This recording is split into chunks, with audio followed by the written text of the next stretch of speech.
This topic is very close to my heart and has accompanied my professional life for over 2 decades now.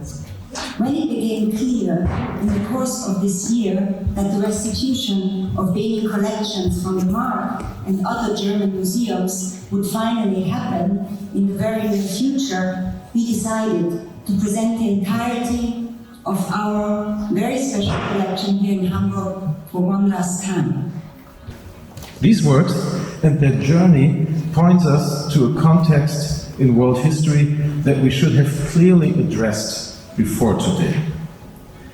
But because we have not done yet so in an adequate way, we are all the more obliged to live up to our responsibilities in the present and the future. Let me begin by saying how deeply moved I am to see a room such as this packed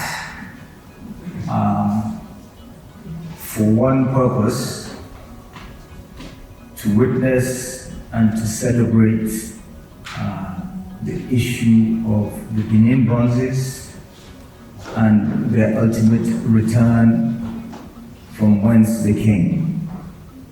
This, for me, as a Nigerian, is a very proud day, and it's a very moving day as well. I'm quite touched by this. The bronzes were ambassadors of the West African region. Through them, Europe developed a more profound respect for African arts.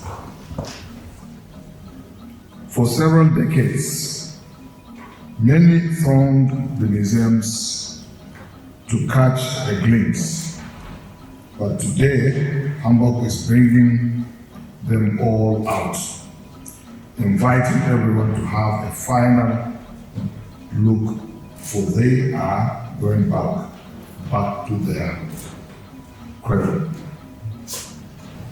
New aesthetic experiences may change what we perceive politically or normatively. So there is a need for aesthetics, and there's a need of opening our hearts and minds to listen to other kinds of music, to read other kinds of stories, and to feel in other ways that we are trained and used to feel. This exhibition is not just presenting before us Benin objects, it's also reenacting for us the various aspects of the cultural values of Benin Kingdom. With this exhibition, we want to provide transparency about our collection by informing about their provenance history, beginning with the violent circumstances of their initial dispersal. And the opening of the exhibition Benin Looted History is not about writing a final chapter of the story, but rather about the recognition that a story can never be complete if it is told from the perspective of a supposedly omniscient narrator. We in Europe have created this misunderstanding, and we have maintained it for far too long. The event in preparation of return is taking place in Hamburg, the same city from which they initially entered Germany. In the course of a British so-called punitive expedition in 1897, the artworks were stolen from the royal palace in Benin City and then traded, primarily to and then in Europe. Ladies and gentlemen, every child born in Benin is told the story of Obavura and Onwaisi, the British looting of Benin and the deportation of the Oba. The works have always been carriers of meaning. Thus, the Benin bronzes not only tell a story of colonial subjugations, robbery and destruction, they also embody the pride of a culture.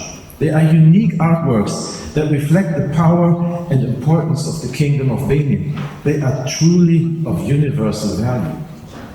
Benin royal art today is primarily known as an iconic example of colonial looted art, not only because of the sheer number of works dispersed all over the world, which add up to about 4,000 to 5,000 in total, but also because of the singular nature and quality of these works of art and their role as a historical archive, which testifies to the grandeur of one of the most powerful West African kingdoms in the 16th to the 18th century. To see that these objects have started coming back to Nigeria, there is no way I can describe the feelings of these people on that day. So you can see that the return of these objects back to Benin means a lot to these people. It means a lot to Nigerians, because this is part of their history, part of their identity, and part of their culture that has been away from them for decades.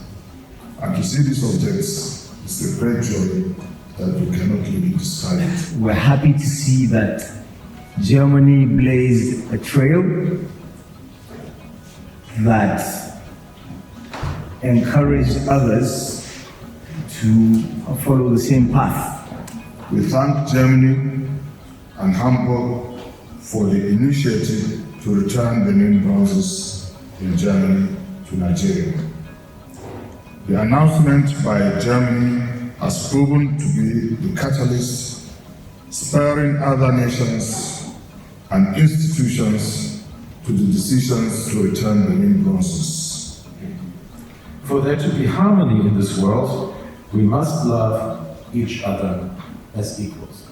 To understand that sentence, we might, in the end, sometime, be able to tell a truly universal story, but we need to tell it together. And today, we write an important chapter of the story. So thank you all very much for being here.